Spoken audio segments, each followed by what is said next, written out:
Olá, meus amores, tudo bem com vocês?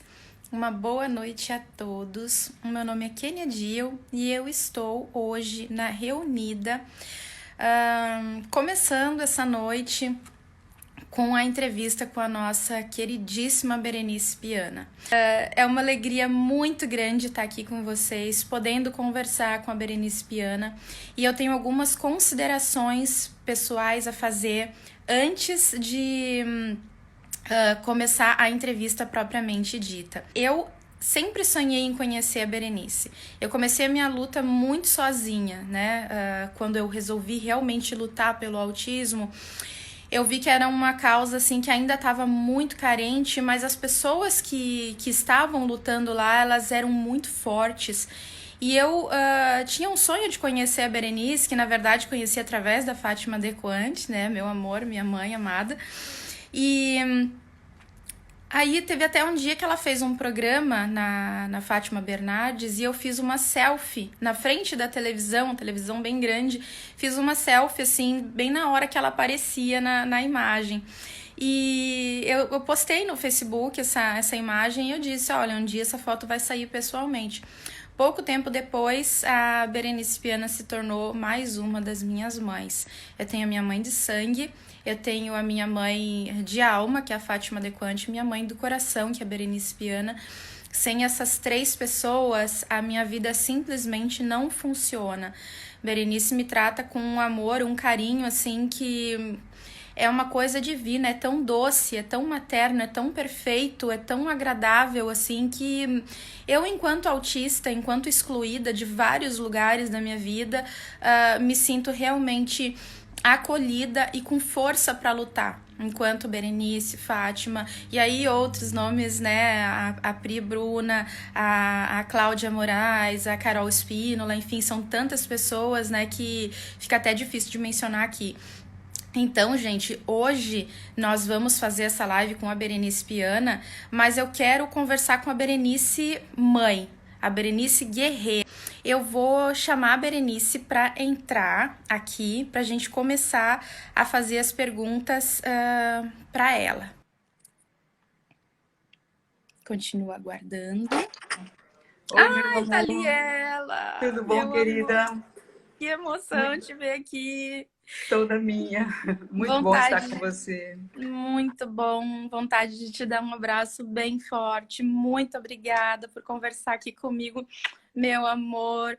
Muito Esse vídeo feliz. também vai pro meu YouTube, então estou muito feliz de poder ter essa oportunidade da gente conversar juntas. Eu estava Muito falando de você, você deve ter escutado, né? bem.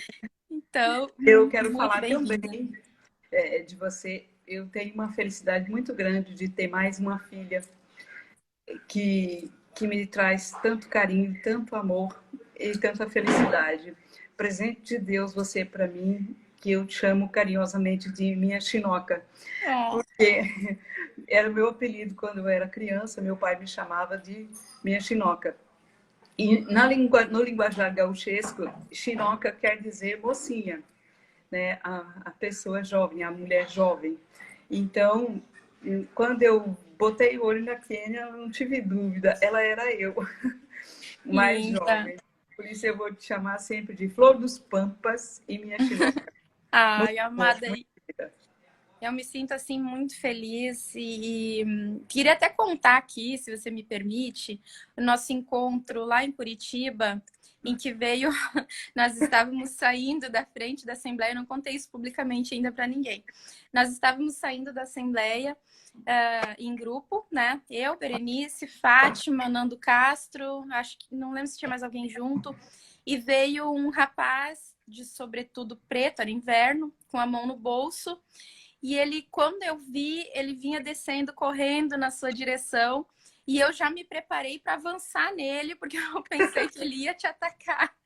E eu pensei, a Berenice não. E no fim era um produtor da Rede Globo que queria falar com você, né? Mas o tamanho do meu carinho por você é para te proteger, assim, instintivo, Na totalmente instintivo. verdade, esse encontro estava marcado lá na frente do Palácio Araucária, né? Por quê? Porque era para fazer o programa Bem-Estar. Então, como eu estava indo a Curitiba, ele marcou lá. E eu sabia que ele viria ao meu encontro, só que eu não tinha avisado vocês. Realmente foi uma prova de amor, de carinho muito grande, que ela estava dando a vida dela para me salvar. Pense, que coisa É mais linda. instintivo. E vi você na Fátima e na Dona Luna que ninguém encosta, né? Que é a minha tia. Então, o que eu queria conversar com você justamente sobre a pessoa, sobre a mãe, né? Inicialmente eu tinha vontade de falar sobre a lei, mas é que, na verdade, falar com você, Berenice, aqui agora nas câmeras, né? Tirando a nossa conversa pessoal, né? Que a gente Ah, tem sempre.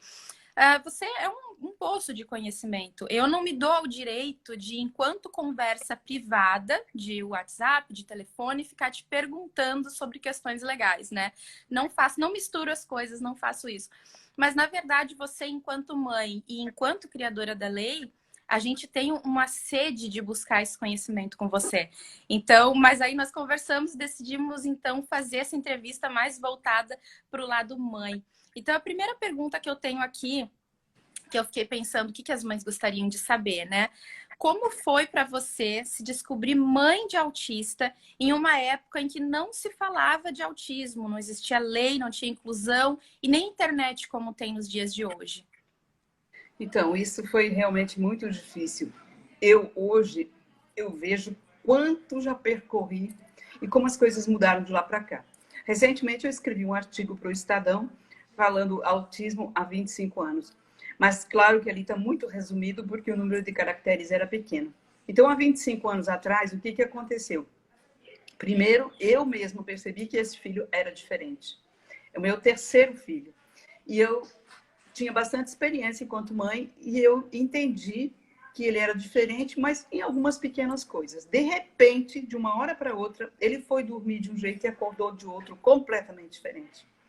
Ele tem o autismo regressivo, ou seja, ele desenvolveu mais ou menos bem até os 2 anos de idade e depois disso ele foi dormir um dia e acordou outra pessoa. Ele parou de falar, falava poucas palavras, interagia, brincava, né, com a gente, e normal, sabia solicitar aquilo que ele queria, mesmo sem falar muito, mas de um dia para o outro ele parou de sorrir, parou de chorar, parou de comer, parou de beber, parou de viver. Ele somente sentou num cantinho e olhava para as próprias mãos. E ficava assim por horas e horas a fio. E para dar de comer para ele foi uma dificuldade tão grande que a gente tinha que dar de conta-gotas para ele não morrer de fome. E nada que ele comia antes, que ele gostava antes, ele nada disso mais ele aceitou, como se ele fosse outra pessoa de repente. Então, isso não é um alarme, é muito mais que um alarme, né? É um sinal muito grande. Mas mesmo assim, com todas essas dificuldades apresentadas, com toda essa mudança de comportamento, os médicos não achavam absolutamente nada nele. Examinavam e achavam as reações dele normais, tudo normal. E eu dizia, mas você acha normal porque não viu ele antes, ele não era assim. Ele mudou muito. Então, atribuía-se a algum trauma, alguma coisinha que foi feito, que ele não gostou, alguma mudança na rotina da família, mil coisas que não era verdade, nada disso aconteceu. Então, eu fui buscar por conta própria, numa época que não tinha internet, né? Naquele tempo, a única coisa que a gente podia fazer era pesquisar em livros. E os livros eram muito caros. Esses livros de psiquiatria, de psicologia e tal, eram muito caros. Então, a gente foi buscar num sebo esses livros para poder estudar a fundo. E mesmo nesses livros, a gente encontrava muito pouco. Só encontrava a teoria da mãe geladeira, terrível, né? Que eu nem gosto de falar. E psicotrópicos, né? Para isso, tome isso, para aquilo, tome aquilo. Descrevia-se muito o comportamento do autista, mas ninguém dizia o que fazer, além de medicamentos pesados. Então, era um caminho, assim, completamente áspero, dificílimo.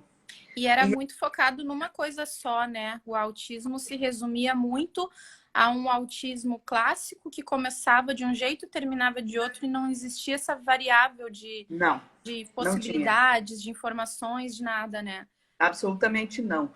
Eles eram colocados todos no mesmo nível, todos. E a gente, tudo que lia, só eu só achava a descrição das características do autismo, mas o que fazer?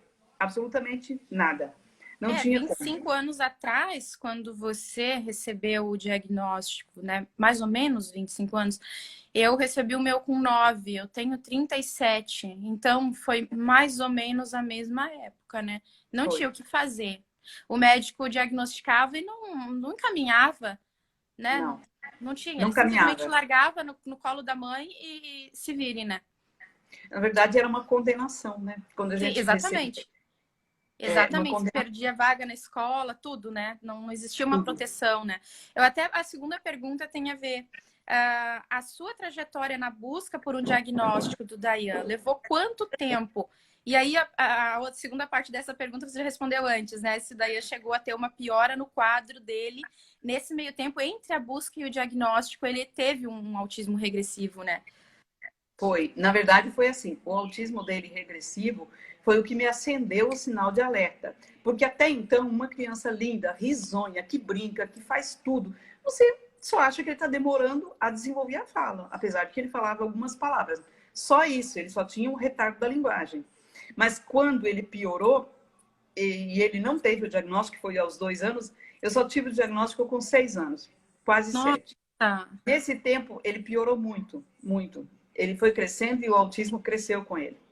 E essa piora não foi nada fácil. Então, daquele bebê maravilhoso, de repente ele não usava roupa, ele não tinha noção de lar, ele podia fugir a qualquer hora do dia e desaparecer, então, e fugiu várias vezes.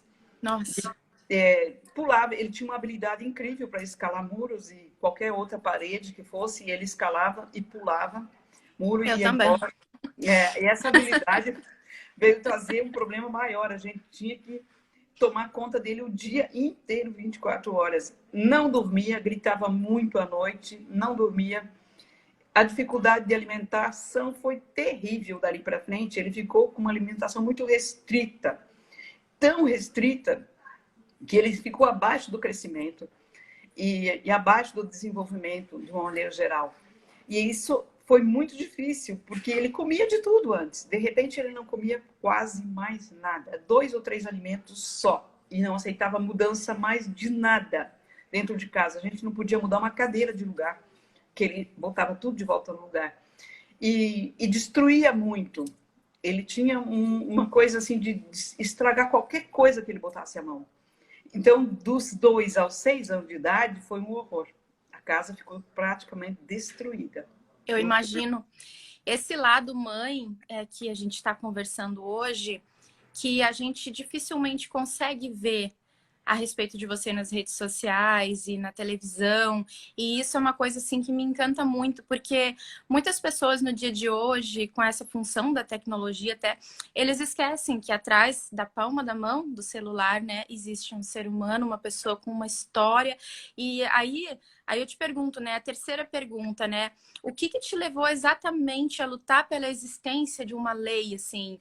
Existiu um gatilho em meio à luta pessoal que te fizesse olhar para o todo e não apenas para si mesma? Eu te pergunto isso porque a gente, quando está nesse desespero, eu, enquanto autista criança, senti isso, eu, enquanto mãe de autista, repeti isso, e eu admiro muito essa tua coragem de sair para o mundo.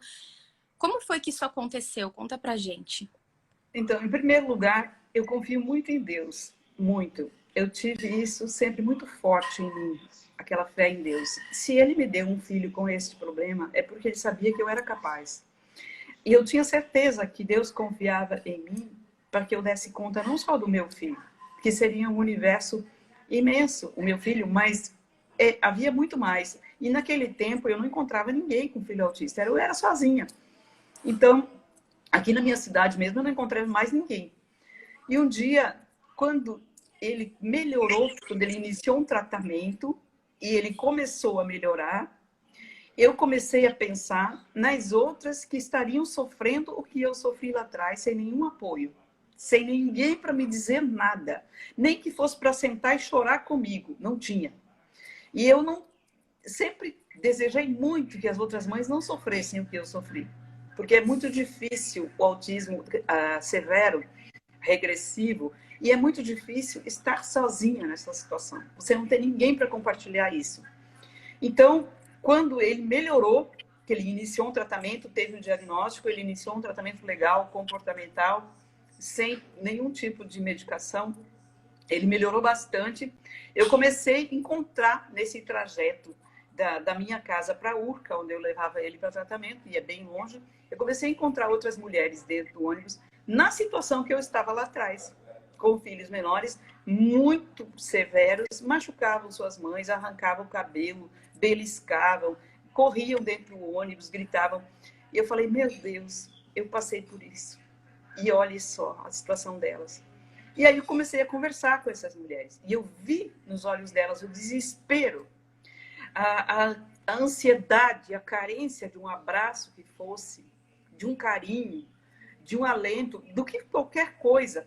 Então eu comecei a conversar com elas. 2 vezes por semana, elas entravam nesse mesmo ônibus que eu estava e comecei a conversar com elas. Não foi fácil o começo, porque elas estavam tão desanimadas, qualquer coisa que eu falasse, elas choravam. Nossa. E eu notei que isso era tão terrível. Eu falei, meu Deus, se eu puder fazer alguma coisa por essas mulheres, eu vou ficar muito feliz. E quando eu conversei com elas, eu fui saber de um monte de outras mães que elas também conheciam, e eu não. Que elas conheciam que tinha um filho autista. Então eu decidi lutar por elas quando eu mesma precisei de uma lei que protegesse meu filho e não tinha. Ele precisou. Meu filho, aos 4 anos de idade, fugiu da escola e ficou desaparecido por uma tarde inteira. Quando foi encontrado, foi expulso dessa escola. E eu não tinha uma lei que garantisse o direito dele. Muito difícil. Ele não era nem deficiente, nem no padrão normal. Não se enquadrava, né? Podia ser considerado. Ele não se enquadrava em nada. Então, a escola dizer para mim que não aceitava meu filho mais lá, foi tranquilo. Ela falou com maior naturalidade. E eu fiquei muito triste. Então, eu comecei a pensar nisso. Mas quem me ajudou muito, assim, esse comecinho mesmo, né, foi meu amigo Ulisses da Costa Batista, que eu sempre falo, uma pessoa maravilhosa, que até hoje é um grande companheiro na causa. Eloá Antunes, que é uma pessoa maravilhosa também. Nós nos juntamos, aí a gente foi se conhecendo e tínhamos o mesmo objetivo e temos até hoje, né? Os mesmos ideais. Não tirar vantagem da situação nunca, porque isso é sagrado. Para mim, a causa é quase como uma religião. É sagrado, não tirar vantagem nunca e fazer o que estivesse. Então, eu fui com Eloá até nós no Paraná, na casa do meu pai. E o meu pai também estava identificando várias pessoas com autismo na cidade e colocava essas mães para fazer reuniões. Então, ele me incentivou muito. Quando eu comecei a falar em fazer uma lei, etc. e tal, foi assim que começou. Então, foi esse o motivo que me levou a buscar uma lei federal. Legal. E é admirável porque a gente, quando tá nessa situação do autismo mais severo, que o meu filho também já esteve, mas claro que, pelo amor de Deus, com tudo que se tem hoje em dia à disposição, né? E cada caso é um caso, não adianta, né? Mas eu te digo assim que o desespero é tão grande que é muito difícil a gente conseguir pensar em ajudar outras pessoas ainda, né? E tudo que existe hoje, né? Que nem assim, o meu filho também já foi convidado a se retirar de escola, né? Já foi expulso de vários lugares. Mas hoje a gente tem a quem recorrer. A gente está enquadrado de fato numa situação. Nós somos pessoas com deficiência para todos os efeitos legais. E isso que é muito difícil de explicar para as mães. Muitas mães dizem, eu não acho que é deficiência. Mas não tem que achar. A verdade é que é uma coisa que está ali para nos proteger, que nos dá o nosso direito constitucional de viver como todas as outras pessoas, né? Queria te perguntar também uma coisa importante com relação a isso. Eu sei que você recebeu apoio, né? De muitas pessoas especiais, isso faz toda a diferença. Mas teve também pessoas tentando te atrapalhar? Teve perseguição? Como é que foi essa parte mais difícil, assim? Teve, sim. Infelizmente, uma causa com 2 lados, né? O lado idealista, puro e verdadeiro, que só queria o bem de todos sem nenhuma retribuição. E um outro lado, que buscava vantagens pessoais, interesses pessoais, a quem a lei incomodava. E essas pessoas não queriam a lei federal, não queriam. Então, infelizmente, esse tipo de perseguição nós enfrentamos muito, sim.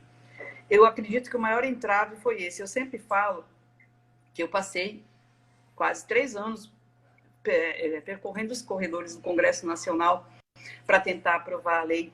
Eu, Ulisses, tantos outros que vieram agregar a essa causa. Pessoas maravilhosas que eu jamais vou esquecer.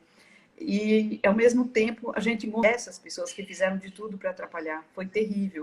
Uma perseguição gratuita. No começo a gente achava que era gratuita. Depois nós observamos que não era gratuita, haviam outros interesses. Mas não tem importância.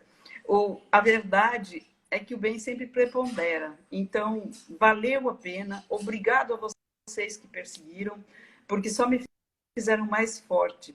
E todos do nosso grupo também mais fortes. Porque a cada obstáculo só me empurra para frente. Essa perseguição, na verdade, eu fiz essa pergunta já sabendo a resposta, obviamente, porque eu te conheço bem, né? Mas a questão é que isso acontece até hoje, né, Berenice? Eu, enquanto mãe, enquanto bem jovem, vamos dizer assim, né, para uma causa assim, no início a gente entra sonhando que vai encontrar um mundo único de autismo, né? Porque é tão difícil a gente sair de dentro da gente, né, para o mundo e de repente a gente se depara com essa polarização, assim, é bem complicado. Mas é como você disse, eu acho que tudo são desafios, né? Para que a gente também não se entregue quando alguém fala alguma coisa ao nosso respeito, por exemplo, com relação ao nosso grupo, e acredito que você faça a mesma coisa, eu nunca corro para me justificar, porque eu acho que Deus acerta tudo, na hora certa as coisas sempre aparecem e realmente, como você fala, o bem sempre vence, né? Verdade. Tem A uma gente não pergunta responde assim. a esse tipo de provocação. Sim, sim, não, e porque até eu acho que muitas dessas pessoas elas estão tão perdidas e não tiveram a sorte de encontrar talvez um caminho bom e acabaram se perdendo, não sei, né? Não cabe a nós, né? Não. Mas eu queria te perguntar agora como você se dividiu entre mãe de 3 filhos, esposa e militante da causa. Que mágica foi essa numa época em que você começou tudo isso? Na verdade, foi assim. Eu nunca abri mão de ser mãe e de me dedicar ao meu filho muito, muito mesmo.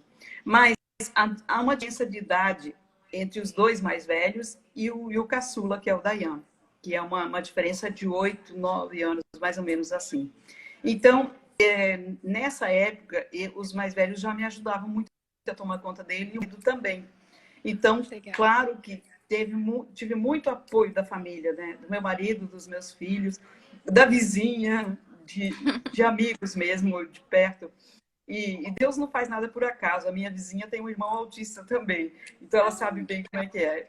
Chegou um ponto do meu filho pular o muro e ir para a casa dela e ela vinha me avisar. E aí depois ela tomar conta dele para mim também quando eu viajava.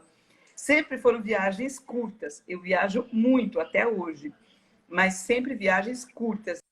Ou para Brasília, por exemplo, eu sempre tento voltar no mesmo dia, ou ir um dia e voltar no outro, para não ficar longe dele, né, mais que um dia. E a única vez que eu precisei ficar mais tempo foi a primeira vez que fui a Brasília, que eu fui fazer um curso para poder ter contatos lá dentro do Congresso, né? O curso era só a desculpa. Então eu fiquei uma semana fazendo esse curso, mas doeu muito. Que legal! Não, e o Dayan é de uma luz, ele é tão lindo, ele é tão maravilhoso. Quem não conhece a figura do Dayan pode até ver na internet, coloca ali Berenice Piana, aparece dezenas de imagens, né, gente? Quem não conhece o filho da Berenice, que faça essa busca, que veja essa imagem desse anjo que Deus mandou, porque tudo começou com ele, né? Ele se propôs a vir numa situação mais severa, no momento em que essa mãe resolveu se entregar e lutar, e isso, sim, eu tenho uma gratidão tão grande pela pessoa da Berenice e também pelo Dayan, porque eu não sei se as pessoas conseguem ter a dimensão da importância do nascimento dele no Brasil. A gente tem, né, a Fátima na Holanda que está aqui, meu amor, acordada até essa hora escutando a gente. Querida. Mas assim, a Beijo, gente é Fátima. importante a gente tem você aqui, a gente tem Fátima na Holanda e isso para nós, assim, Edinho e Dayan, eles são figuras assim importantíssimas e de muito valor para todos nós. Aqui. Oi, voltou. Ok. O teu áudio tinha sumido, que pecado. Eu tive que encerrar e voltar de novo, porque não tinha O como teu voltar. também tinha sumido para mim. Mas eu Ah, respondi a pergunta naquele intervalo, também não sei se a pergunta foi ao ar, se as pessoas... não, ninguém ouviu. Quer Ninguém... falar de novo? Vou falar de novo. Tá. Uma pessoa mandou uma pergunta antes da live começar e ela pediu para mim se o acompanhante especializado na sala de aula, primeiro, quem é que decide, quem é que diz se ele necessita do acompanhante especializado ou não? Se é o médico, se é o professor, quem é? Eu falei que é médico. O professor não dá diagnóstico e não diz nem qual o grau de autismo. Quem diz isso é médico. Por isso que é médico que tem que dizer se ele precisa ou não de acompanhante especializado. Outra coisa, ela falou, número reduzido na sala de aula dá o direito da escola recusar de tirar o acompanhante especializado? Não interessa o número. Essa pessoa com autismo precisa de acompanhante especializado se o médico atestou que precisa e ponto. Não interessa o número de alunos que tenha na sala.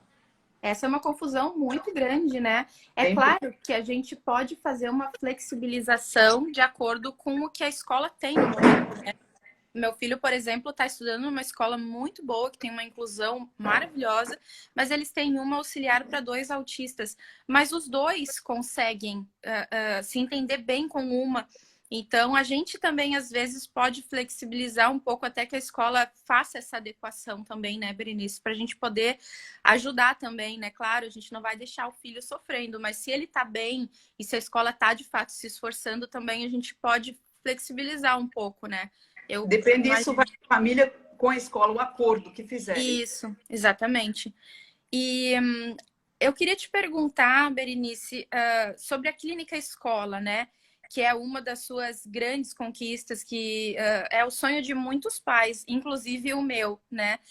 Você poderia explicar no que consiste a clínica escola para quem não conhece, o que exatamente é a clínica escola e nós, enquanto sociedade, o que nós podemos fazer para ajudar, por exemplo, num lugar que ainda não tem clínica escola? Como é que a gente faz esse processo?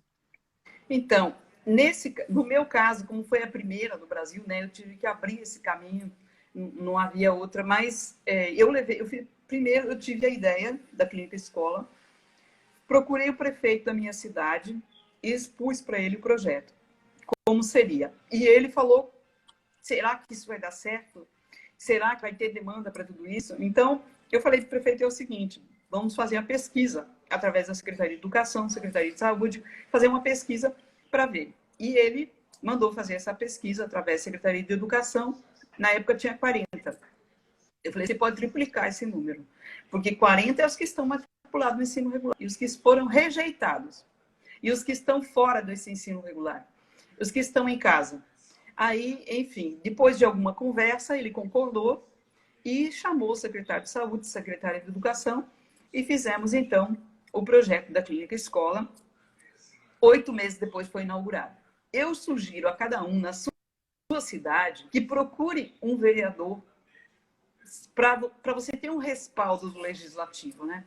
Um vereador forte, alguém comprometido com a causa, alguém que esteja ali por sinceridade mesmo, de ideais, e não só por votos. É que é difícil, mas deve ter alguém. Depois, procure o prefeito, né? Junto com esse vereador, procure o prefeito. Então, vocês têm já uma lei que garante os direitos dessa pessoa. Dentro da clínica, tem todo o atendimento multidisciplinar descrito na lei. Ela busca, ao máximo, a clínica, a escola, cumprir a lei federal. Esse é o primeiro passo. Então, vocês peguem a lei impressa, procurem o seu vereador, procurem o seu prefeito e levem o projeto. Explique a necessidade, explique os números, as estatísticas. Estatística do autismo no Brasil, no mundo, né? Aqui congelou a minha imagem, você tá? A minha também. Oi, de novo, Oi. meu amor. É o Instagram que está instável, viu? Não é a nossa internet. Tá bom, que pena. Não, eu queria, para a gente conseguir encerrar, porque esse assunto da clínica escola ele é tão maravilhoso, É, eu queria que as mães entendessem que não é largar a criança num centro de saúde, não tem nada a ver com isso. E também a questão da escola regular é um direito garantido, adquirido e que não tem como retroagir. A mãe por exemplo, na cidade que tiver clínica escola e que ela eventualmente não concorde, ela nunca vai perder a vaga do filho dela na escola regular, caso ela não queira. Agora, tem autistas que não tem como a gente colocar na escola regular, vai sofrer muito, ele precisa da clínica escola. Isso era uma coisa que eu queria que você me ajudasse a esclarecer. é verdade. Em primeiro lugar, o que a clínica escola vem trazer? Ela vem trazer o ensino especializado, individualizado para quem dela necessite, É e um o sonho. atendimento multidisciplinar no mesmo local, para que essa mãe não fique andando em longas distâncias, sofrendo muito com essa criança para um lado e para outro. Quando eu digo criança, eu estou falando de todas as idades, que nós Eu, temos de 3 a 45 anos, todas as crianças. sim. Então, nós temos o ensino multidisciplinar. Aliás, o atendimento multidisciplinar e o ensino individualizado, tudo é individual lá. Essa criança é preparada para o ensino regular, mas ela tem que ter o direito de estudar. Se ela não ficar confortável no ensino regular e não quiser ficar, ela tem que ter o direito de ter outra escola. Se ela estiver Sim. hospitalizada, ela tem direito ao ensino hospitalar, a classe hospitalar também.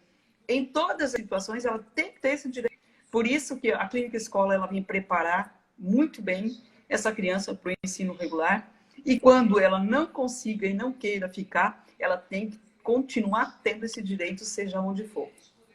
Eu iria preferir a clínica escola milhões de vezes, porque Também. realmente é um sonho. Na escola do meu filho, atualmente, ele tem um atendimento com a psicopedagoga 1 hora por semana, sozinho com ela. A escola dele é a Santa Cecília, em Santos, né? E já é assim, para mim, é uma benção tão grande. Nossa, assim, ó, além do que tira aquela cobrança excessiva de conteúdo esse que, aliás, eu nunca dominei, nunca aprendi absolutamente nada, né, Berenice? Você conhece a minha história. Tem uma pergunta que eu quero fazer para você, assim, uma pergunta especial, que eu sei que veio de alguém especial. O que você diria à sociedade em geral sobre a situação do autista nesse quadro de pandemias e incertezas? Eu quis te fazer essa pergunta agora antes que caia de novo. Queria que você falasse. Tá. É o seguinte, quando você pensa nessa pandemia e nas pessoas que estão isoladas, nós bem sabemos o quanto o autista viveu isolado ao longo da vida, pelo preconceito, pela rejeição da sociedade em geral. Então, nós vivemos em pandemia já há uma vida. O que acontece é que a família, quando ela é isolada socialmente, o filho é isolado, a família também se isola socialmente. Mas nós vivemos agora uma situação muito mais grave. E quando você pensa em fome, e a gente sabe que muita gente vai passar fome, para uma pessoa, para uma criança neurotípica, você explica a fome, até o problema dela, você consegue explicar. Agora me digam como você vai explicar a fome para uma criança autista. Como você vai dizer para ela que não tem nada para comer? Como você vai falar para essa criança que você não pode dar nada para comer porque não tem? Então, eu queria que a sociedade em geral pensasse na família do autista de uma maneira diferenciada, porque uma criança neurotípica, ela pode gritar, ela pode chorar de fome e pode pedir e querer explicação. E o autista? Como você vai lidar com a fome nesta situação? Então, pensem com carinho nessas famílias que têm criança autista em casa, se estão passando necessidade ou se vão passar daqui a pouco. E se você puder minimizar o problema delas, é muito confortador. Eu tenho certeza que essas mães hoje estão queimando os neurônios pensando nisso. E eu consigo imaginar o que elas estão sentindo, porque eu também sinto. É muito difícil imaginar que o teu filho querido, aquele filho autista que você venera, que você faz de tudo para que ele não sofra, de repente ele vai passar fome. É muito preocupante essa. Eu queria que a sociedade inteira pensasse nisso. Não permitam que isso aconteça, por favor. Olha, é um assunto tão delicado que me atinge assim. Confesso para você que diretamente no meu emocional, você sabe por quê, né? Como é que eu vou te dizer? É complicado, né? Porque uma criança neurotípica, ela vai chorar, ela vai sentir, mas no autista, independentemente de grau, agora falando, né? A crise vem e aquela sensação, ela se quadriplica, né? É muito triste, é muito grave, né? E você sabe por que eu tô falando isso, você me conhece bem. E realmente a dor que a gente sente nesse momento, essa sensação de impotência que dá, ela é cruel. E por isso o meu desespero também de estar atrás dessas entrevistas, dessas conversas, para que as pessoas entendam, né, que existem seres humanos, não é só um número, né? Nós não somos um número, nós não somos invisíveis, tanto os leves quanto os severos. A gente precisa, sim, de apoio, a gente precisa ajudar uns aos outros. E esse teu apelo, ele vem, assim, totalmente a favor disso que eu estou lutando, para que as pessoas se unam mais, se doem mais, façam o que estiverem ao seu alcance, porque a gente está vendo muita família. Uma coisa é a gente viver isolado, né? Outra coisa é o isolamento imposto e que acaba tirando o emprego, a comida de dentro de casa. Então, assim, a gente continua pedindo socorro aqui no Brasil, né, Berenice? Eu só posso te agradecer por tocar nesse assunto, né, por me proporcionar, né, a possibilidade de falar sobre isso. Eu quero te agradecer. Não quero, assim, tomar a tua noite inteira, porque se eu for somar as 3 lives, a gente já passou, né? Eu sei que você fala, tinha uma última pergunta aqui, né, sobre a moradia assistida. Você sempre fala sobre isso, né? Eu queria que você me dissesse essa nova fase da tua luta, como tem sido a reação das pessoas quando a gente fala em moradia assistida, porque também existe uma confusão muito grande com relação a isso, né? E eu queria que você ajudasse a esclarecer, porque tem muito autista sofrendo por não ter a oportunidade de ter acesso a essa moradia assistida. E é urgente, porque uma coisa que nós temos que ter consciência, e é inevitável, é que quem é eterno. Né? Nós, os pais dos autistas, nós desejaríamos ser eternos para protegê-los até o fim. Mas, infelizmente, isso não acontece. Então, a moradia assistida não é manicômio, pelo amor de Deus. É moradia assistida mesmo, protegida, cuidada, vigiada. E eu sempre falo aos pais mais jovens que nós, os pioneiros aí dessa causa, nós viemos exatamente nesse caminho, procurando aonde estavam os autistas em cárcere privado, aqueles em condições subhumanas, tratados em condições terríveis. E a gente veio gritando para libertar essas pessoas, para que elas fossem tratadas com dignidade. O Ulisses sabe muito bem disso, eu lá. E nas minhas palestras eu mostro ainda esses quadros. Então, hoje, nós caminhamos na direção contrária. Nós queremos uma casa que trate-os com humanidade e com um número muito reduzido, para que ali seja uma extensão do seu lar. Eu não me iludo, eu sei que talvez eles não tenham 1/10 do amor que a gente tem na família. Mas se tiverem o amor que nós temos na clínica escola, essa residência assistida vai ser muito abençoada, pode ter certeza.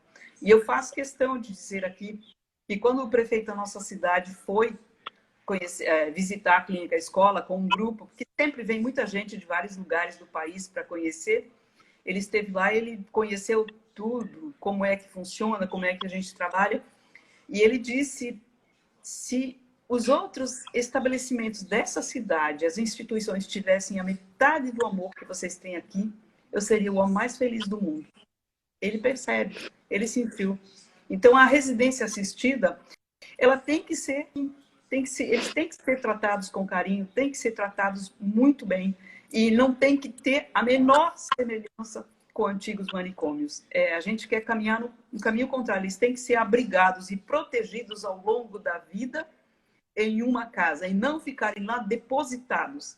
eles têm que estudar ao longo da vida o quanto queiram e desenvolver uma profissão, aquilo que é a residência assistida, não é depósito para seres humanos.